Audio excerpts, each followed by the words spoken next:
प्यारे भैया बहनों, आज हम इससे पिछले वाली जो कक्षा थी उसमें हमने प्रश्नावली 18 के बारे में अध्ययन किया था। आज अपन प्रश्नावली 17 पे चलने वाले हैं। प्रश्नावली 17 में अपन तीन चीज़ पढ़ेंगे। एक पढ़ेंगे माध्य, दूसरा पढ़ेंगे माध्यक और तीसरी चीज़ पढ़ेंगे अपन बहुलक। तो सबसे पहले चलते हैं अपन माध्य पे। ठीक है, माध्य के समांतर माध्य भी बोल सकते हैं, इसको माध्य भी बोल सकते हैं। समांतर माध्य के तीन सूत्र होते हैं। अपन 17.1 पर चलने वाले हैं। 17.1 में सिर्फ एक ही सूत्र काम आएगा जो मैंने यहाँ पर लिखा है आपको।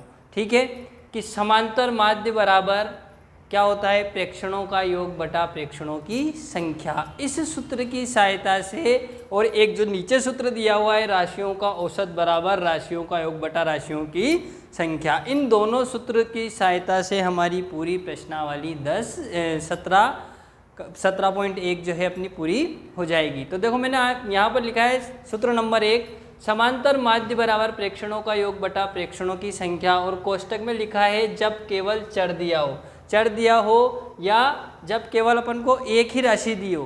क्या दी हो? एक ही राशि दी हो, तो अपन को इस सूत्र का उपयोग करना है। दूसरा सूत्र बताया मैंने राशियों का औसत बराबर होता है राशियों का योग बटा राशियों की संख्या। और इसी सूत्र से तीसरा सूत्र बन गया अपने पास, अगर मैं इस योग को इधर ले आता हूँ तो योग बराबर, इस संख्या को इधर ले आता हूँ तो राशियों का योग बराबर औसत इंटू संख्या। तो ये तीन सूत्र है अपने पास। इन तीन सूत्रों की सहायता से अपनी पूरी प्रश्नावली 17.1 होगी।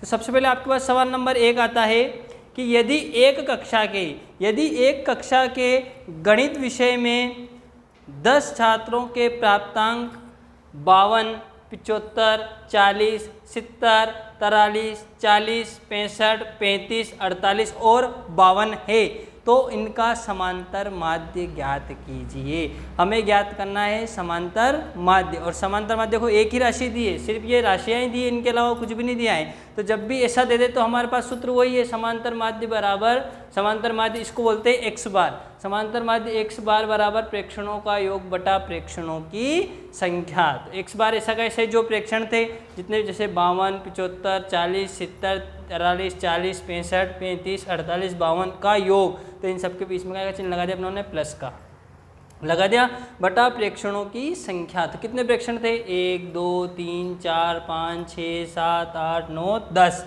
तो इसके बटा में लिख दिया 10। इन सबको जोड़ा अपनों ने तो कितना है 520 बटा 10, 1 0 से 1 0 कट गई, तो x बार बराबर कितना आ गया आपके पास 52। ये था आपके पास सवाल नंबर 1। अब आपके पास सवाल नंबर 2 है कि एक विद्यालय के सहायक कर्मचारियों का मासिक वेतन रुपयों में, किसमें, रुपयों में 1720, 1750, 1760 और 1710 है, तो समांतर माध्य ज्ञात कीजिए। वापस हमको समांतर माध्य ज्ञात करना है। मैं सूत्र बार बार नहीं लगाऊंगा, सूत्र मैंने एक बार लगा दिया है। आपको जब भी सवाल लिखोगे तो आपको सूत्र लगाना है, ताकि आपको क्या होगा, सूत्र जो होगा वो अपन को याद हो जाएगा। तो अपने पास वही x बार बराबर प्रेक्षणों का योग बटा प्रेक्षणों की संख्या। तो x बार बराबर जितने भी प्रेक्षण थे इन सबको हमने क्या कर दिया, जोड़ दिया। और संख्या कितनी थी, 1, 2, 3, 4, तो बटा में क्या लिख दिया 4। इन सबको जोड़ा तो आया 6940 बटा 4, 2 से काटा 3470, 2 दूनी 4, फिर 2 से काट दिया 1735। मतलब इसका मासिक वेतन जो अपना समांतर माध्य था वो कितना आ गया 1735। ये आपके पास दो सवाल थे। सवाल नंबर तीसरे की तरफ चलते हैं अपन। सवाल नंबर 3 है अपने पास। सवाल नंबर 3 अपन को दिया हुआ है कि यदि 3, 4, 8, 5, x, 3, 2, 1 आपको प्रेक्षण दिए हुए हैं। ये प्रेक्षण दे दिए 3, 4, 8, 5, x, 3, 2, 1। अपनों जो इससे पूर्व के 2 सवाल किए थे उनमें अपने पास x नहीं था, अब इसमें x दे दिया। और उसने कहा इनका समांतर माध्य बराबर कितना दिया हुआ है, 4 दिया हुआ है। हमें x का मान ज्ञात करना है। किसका मान ज्ञात करना है, x का। तो हम सूत्र लगाएंगे, x बार बराबर होता है प्रेक्षणों का योग बटा प्रेक्षणों की संख्या। तो x बार का मतलब होता है समांतर माध्य, और समांतर माध्य हमको कितना दिया हुआ है 4। तो इसकी जगह अपनों ने क्या लिख दिया 4। लिख दिया 4/1 बराबर प्रेक्षणों का योग। तो प्रेक्षण क्या थे 3 + 4 + 8 + 5 + x + 3 + 2 + 1, इन सबको जोड़ा अपना संख्या x को नहीं जोड़ना है क्योंकि x क्या एक चर राशि है। इन सबको जोड़ा अपनों ने तो कितना आ गया 26 तो ऐसे कैसे ही 26 + x। अब 26 + x तो यूं मत कर देना 26x, वो कब होता है जब अपन 26 में x का गुणा करते हैं। यहाँ है 26 + x, ये है चर राशि, ये है अचर राशि, ठीक है ना। तो ये अपने पास आ गया 26 + x 4/1 बराबर 26 + x। और संख्याएं कितनी थी प्रेक्षणों की संख्या, तो प्रेक्षण कितने थे 1 2 3 4 5 6 7 8, प्रेक्षण कितने थे 8/8। वज्र गुणा कर दिया, इसका गुणा x से करा तो आया 26 + x बराबर 8 का गुणा 4 से करा 8 चौक 32, तो 26 + x बराबर 32। ये 26 इधर आएंगे तो माइनस के हो जाएंगे, x बराबर आ गया आपके पास 6। ये था आपके पास सवाल नंबर 3। सवाल नंबर 4 आता है अपने पास कि क्रिकेट के एक खिलाड़ी ने 10 पारियों में क्रमशः 60 62 56 64 0 57 33 27 9 71 रन बनाए हैं। अब हमें ज्ञात करना है इनका औसत। तो मैंने आपको सूत्र लिखाया था कि औसत बराबर होता है राशियों का योग बटा राशियों की संख्या। तो इन सबको अपनों ने जोड़ दिया 60 + 62 + 56 + 64 + 0 + 57 + 33 + 27 + 9 + 71, इन सबको जोड़ा अपनों ने।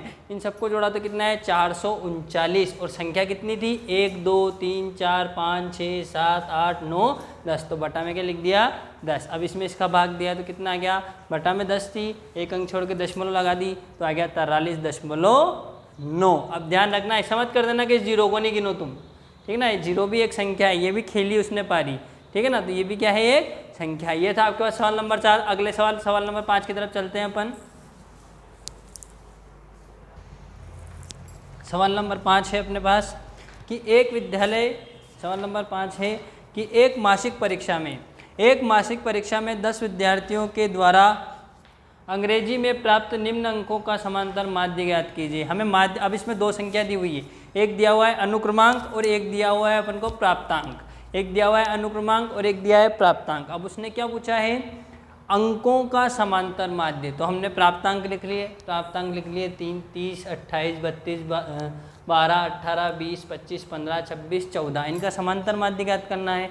समांतर माध्य का एक सूत्र फिक्स है प्रेक्षणों का योग बटा प्रेक्षणों की संख्या। तो इन सबको अपनों ने क्या करा जोड़ दिया, बटा संख्या कितनी थी 1 2 3 4 5 6 7 8 9 10, तो बटा में लिख दिया 10।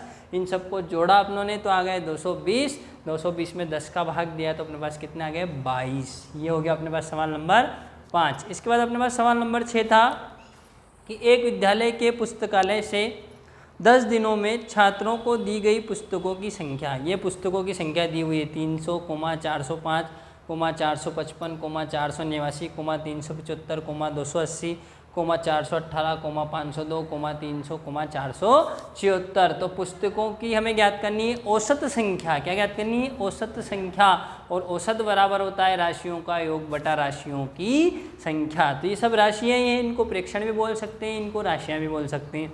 तो इन राशियों का योग, तो इन सबको हमने क्या करा ये जोड़ दिया 300 + 405, सबको क्या करा आपने जोड़ दिया बटा राशियों की संख्या। तो कितनी संख्या थी 1 2 3 4 5 6 7 8 9 10 बटा में 10। इन सबको जोड़ा तो कितना है 4000, 4000 में 10 का भाग दिया तो अपने पास कितने आ गए 400। ये था आपके पास सवाल नंबर 5 और सवाल नंबर 6। अब सवाल नंबर 7 की तरफ चलते हैं। सवाल नंबर 7 थोड़ा सा चेंज है, इन्हीं सूत्रों पर आधारित है, उसको समझेंगे हम।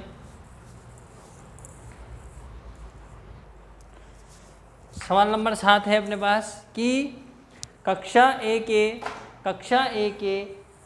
के वर्ग ए के 25 छात्रों का औसत भार दिया हुआ है 51 किलोग्राम।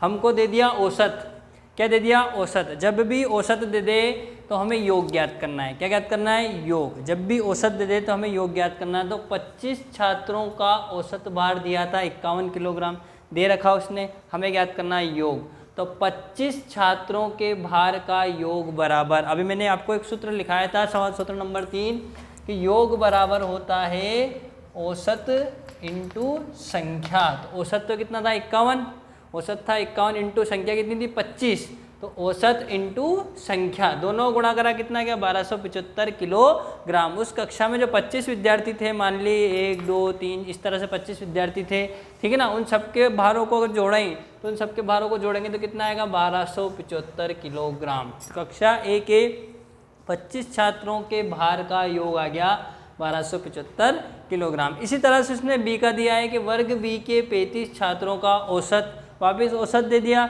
अब औसत दे दिया तो हम क्या ज्ञात करेंगे, योग। तो वर्ग बी के 35 छात्रों के भार का योग, योग बराबर होता है औसत इंटू संख्या। तो औसत था 54 इंटू संख्या थी 35, दोनों गुणा करा 1890।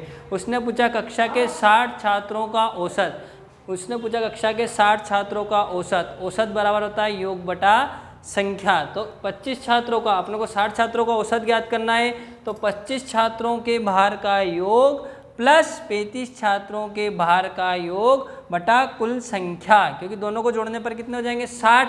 तो 25 छात्रों के भार का योग था अपने पास 1275 प्लस 35 छात्रों का कितना था 1890, दोनों को जोड़ दिया कितना आ गया 3165 बटा 60। इसको काट दिया अपनों ने किससे, 5 से काट दिया, 5 छंग 30, 5 3 15, 5 3 15, इसको भी काट दिया 5 से बटा 12, 633 में 12 का भाग दिया तो अपने पास आया 12.75। ये था आपके पास सवाल नंबर 7। इसको एक बार और समझा देता हूँ मैं, समझ लेना कि अपन को दिया था औसत, औसत से अपन ने क्या ज्ञात कर लिया योग, यहाँ भी दिया था औसत, औसत से ज्ञात कर लिया योग, फिर हमने इन दोनों का योग आ गया, फिर इससे हमने क्या ज्ञात कर लिया औसत। ये था आपके पास सवाल नंबर 7। अब चलते हैं अपन सवाल नंबर 8 की तरफ।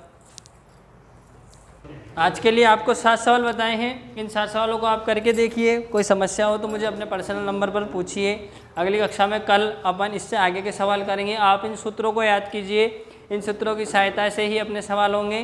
तो जब आप प्रश्नावली स्टार्ट करते हैं 17.1 तो उससे पहले वो 3 सूत्र लिखेंगे, उसके बाद आपको जितने भी 7 सवाल कराए गए हैं उनको आप करेंगे। धन्यवाद।